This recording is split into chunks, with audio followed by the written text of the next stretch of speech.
তো দেখো express their shock dash, দেখো আমি এরকম অ্যাডভার্ব ব্যবহার করেছি, এই যে দেখো dash strongly, express their shock strongly শক্তভাবে করেছিল at the reaction of Pakistan parliament, সংসদে স্ট্রংলি দ্যাট, এই যে দেখো Pakistan strongly protested the execution of two এখানে কি নাউন, তার অ্যাডজেক্টিভ, এই যে আমি এই অ্যাডজেক্টিভ ব্যবহার করছি, টু নটোরিয়াস কোলাবোরেটরস, কুখ্যাত সহযোগী ওরা, who committed crimes against humanity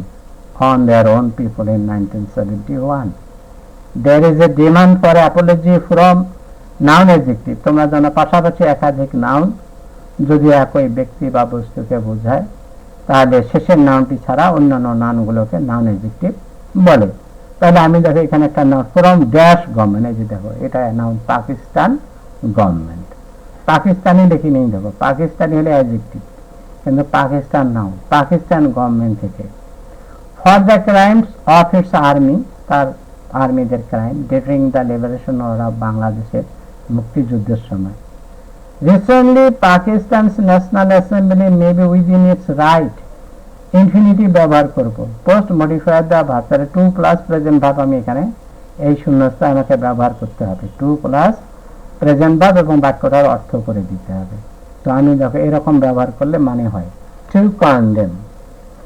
it's right to condemn for the execution of two,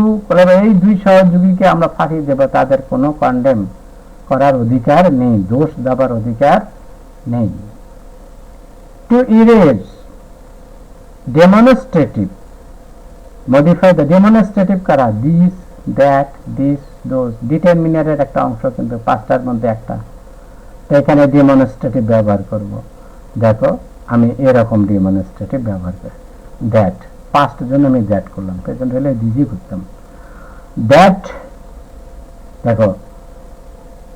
that history is not easy, এটা মুছে ফেলা সহজ নয়, because history continues to follow all of us, ইতিহাস নিজেই আমাদেরকে অনুসরণ করে। Post modify the noun with an appositive, তার মানে কি এখানে এই রাষ্ট্রের পরিচয় দিতে হবে, পরিচিতি দিতে হবে, অবস্থান দিতে হবে, দিলেই সেটাকে আমরা অ্যাপোজিটিভ বলে, ব্যক্তি যদি হয় তার পদবী, আর যদি এরকম রাষ্ট্র হয় তাহলে তার অবস্থান, তাকে আমি এরকম দিয়েছি, এই যে দেখো an independent country, Pakistan an independent country, স্বাধীন দেশ, cannot come out of its military influence, তাদের মিলিটারির প্রভাব থেকে বেরোতে পারেনি। As a result, has become used and intensified to criminal, তাহলে অ্যাডজেক্টিভ সমান সমান এখানে অ্যাডভার্ব, তাহলে এই জায়গায় আমি অ্যাডভার্ব ব্যবহার করবো এবং অর্থ মিলাই দিব। has become, এই যে সোজা আমি বসাই চাইছি, has become very barbarous, ভীষণ বর্বর। So Pakistan is going down, adverb to post, এখানে আমি অ্যাডভার্ব ব্যবহার করব, অ্যাডভার্ব শ্রেণীর শব্দ ব্যবহার করে এই বাক্যটির অর্থ মিলিয়ে দিব। তাহলে Pakistan is going down, going down দেখাইছে, গোয়িং ডাউন গ্রাজুয়ালি, ধীরে ধীরে গোয়িং ডাউন হচ্ছে, পতন হচ্ছে।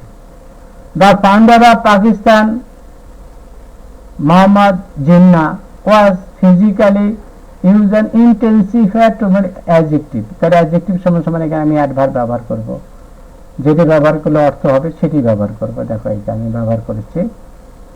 ভেরি উইক, খুব দুর্বল, and so the state always tried to show its physical strength since use কি পজিটিভ, তাহলে এখানে পজিটিভ ব্যবহার করো, মাই his her hour there your ইত্যাদির একটা, তাহলে রাষ্ট্র যেহেতু, তাহলে রাষ্ট্র আমরা অনেকে ব্যক্তিও মনে করে, অনেকে বস্তুও মনে করে। সিন্স হার বার্থ, তুমি লিখতে পারতে সিন্স হার বার্থ তবু হবে, আর আমি বস্তু হিসাবে দিবি সিন্স ইটস বার্থ, এর জন্ম থেকে এটা হচ্ছে।